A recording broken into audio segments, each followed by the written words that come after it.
हरे कृष्ण। वसुदेव सुतं देवं कंस चाणूरमर्दनं देवकी परमानंदम कृष्णं वंदे जगद्गुरु। अतः प्रथमो अध्याय। श्री भगवान ने अर्जुन को निमित्त बनाकर समस्त विश्व को श्री गीता के रूप में जो महान उपदेश दिया है, यह अध्याय उसकी अवतारणा के रूप में है। इसमें दोनों ओर के प्रधान प्रधान योद्धाओं के नाम गिनाए जाने के बाद मुख्यतया अर्जुन के बंधुनाश की आशंका से उत्पन्न मोहजनित विषाद का ही वर्णन है। इसी प्रकार विषाद भी अच्छा संग मिल जाने पर सांसारिक भोगों में वैराग्य की भावना द्वारा कल्याण की ओर अग्रसर करने वाला हो जाता है। इसीलिए इसका नाम अर्जुन दुसाध योग रखा गया है। इस अध्याय के पहले श्लोक में धृतराष्ट्र ने संजय से युद्ध का विवरण पूछा है।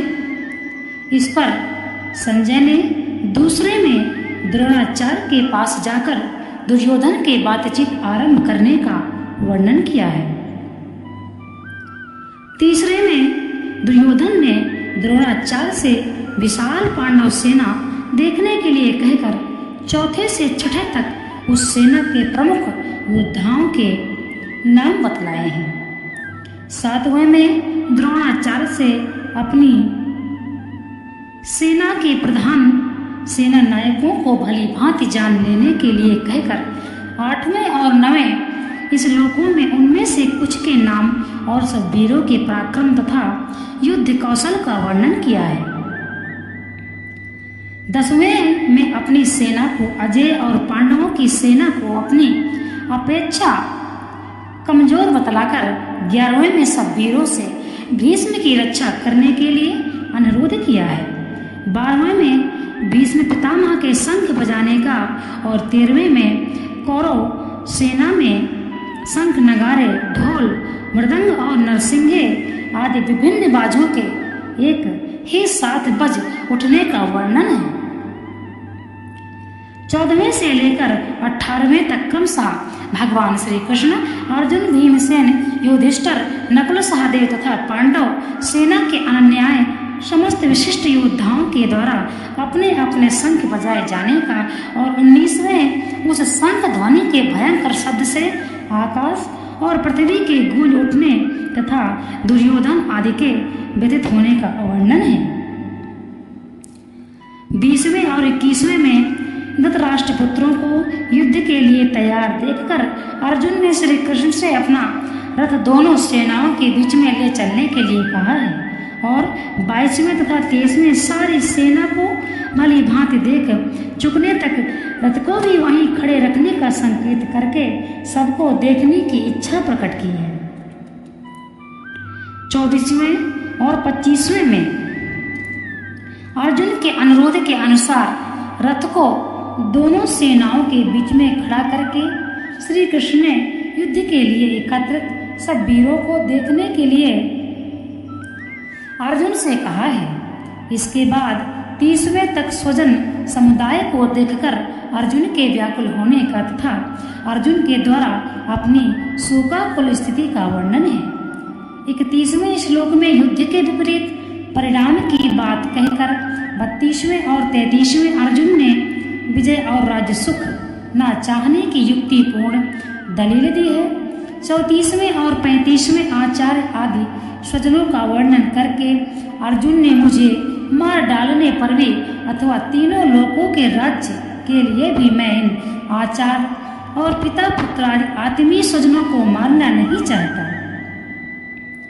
अर्जुन भगवान से कह रहे हैं, ऐसा कहकर 36वें और 37वें दुर्योधन आदि स्वजनों के आतताई होने पर भी उन्हें मारने में पाप की प्राप्ति और सुख तथा प्रसन्नता का अभाव बतलाया है।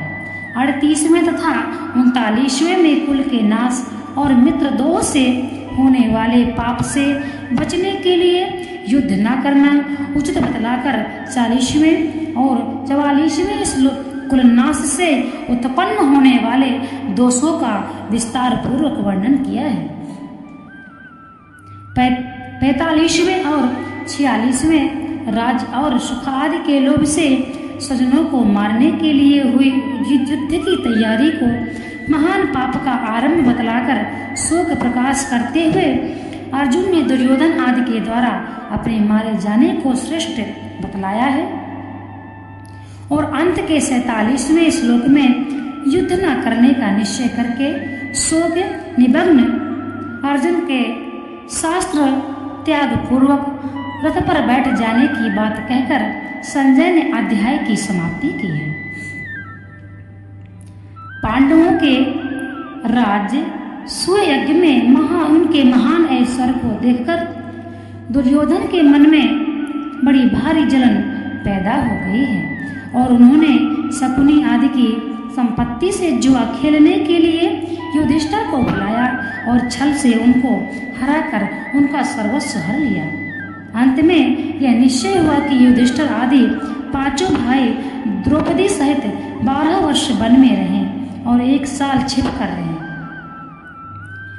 ऐसा 13 वर्ष तक समस्त राज्य पर दुर्योधन का आधिपत्य रहे और पांडवों के 1 साल के अज्ञातवास का भेद न खुल जाए तो 13 वर्ष के बाद पांडवों का राज्य उन्हें लौटा दिया जाएगा। साफ इनकार कर दिया। देखिए, ये बहुत समझने का विषय है। इस प्रकार 13 वर्ष तक समस्त राज्य पर दुर्योधन का आधिपत्य रहे और पांडवों के 1 साल के अज्ञातवास का भेद न खुल जाए तो यह 13 वर्ष के बाद पांडवों का राज्य उन्हें लौटा दिया जाए। इस निर्णय के अनुसार 13 साल बिताने के बाद जब पांडवों ने अपना राज्य वापस मांगा तब दुर्योधन ने साफ इनकार कर दिया। उन्हें समझाने के लिए द्रुपद के ज्ञान और अवस्था में वृद्ध पुरोहित को भेजा गया, परंतु उन्होंने कोई बात नहीं मानी। तब दोनों ओर से युद्ध की तैयारी होने लगी। भगवान श्री कृष्ण को रण निमंत्रण देने के लिए दुर्योधन द्वारका पहुंचे। उसी दिन अर्जुन भी वहां पहुंच गए। दोनों ने जाकर देखा भगवान अपने भवन में सो रहे हैं। उन्हें सोते देखकर दुर्योधन उनके सिरहाने एक मूल्यवान आसन पर जा बैठे और अर्जुन दोनों हाथ जोड़कर नम्रता के साथ उनके चरणों के सामने खड़े हो गए। जागते ही कृष्ण ने अपने सामने अर्जुन को देखा और फिर पीछे की ओर मुड़कर देखने पर सिरहाने की ओर बैठे हुए दुर्योधन दिख पड़े। भगवान श्री कृष्ण ने दोनों का स्वागत किया, सत्कार किया और उनके आने का कारण पूछा।